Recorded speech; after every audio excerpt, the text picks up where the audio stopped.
тялото ни всяка секунда се предават милиарди сигнали. Сигнали, които ни помагат да мислим, да се движим, да се възстановяваме и да се адаптираме. Невидима комуникационна система, която работи непрекъснато на заден фон. Тези сигнали зависят от минералите. Малки хранителни вещества, които подпомагат свързаността между системите в организма и поддържат техния баланс. Сред най-важните от тези минерали са електролитите. Тези електрически заредени минерали допринасят за добрата хидратация, нормалната функция на мускулите и нервната система, енергийния метаболизъм и умствената дейност. Те подпомагат регулирането на движението на водата към и от клетките. Калият спомага за предаването на електрически сигнали в целия организъм.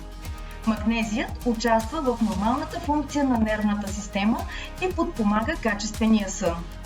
Калцият допринася за нормалния енергиен метаболизъм. Ежедневни фактори, като физически натоварвания, топло време, пътувания, здравословни предизвикателства, както и забързания начин на живот, могат да натоварят тези системи и да повлияят на финния и жизнено важен баланс на хранителните вещества. Изследванията също показват, че съдържанието на минерали в храните се е променило с времето, което още повече подчертава значението им в ежедневното хранене. Когато минералите са в баланс, организмът функционира ефективно. Но когато хидратацията и минералният баланс не са достатъчно подкрепени, можем да усетим разликата чрез симптоми като мускулни крампи, чувство за умора и замайване. Аквасорс, електролити и хидратация подпомага ефективната ежедневна хидратация и минералния баланс. Освежаваща формула с аромат на лимон, която осигурява висококачествени източници на магнезий, калий и калций под формата на цитрати. В комбинация с хималайска кристална сол и ионни микроелементи от голямото солено езеро САЩ.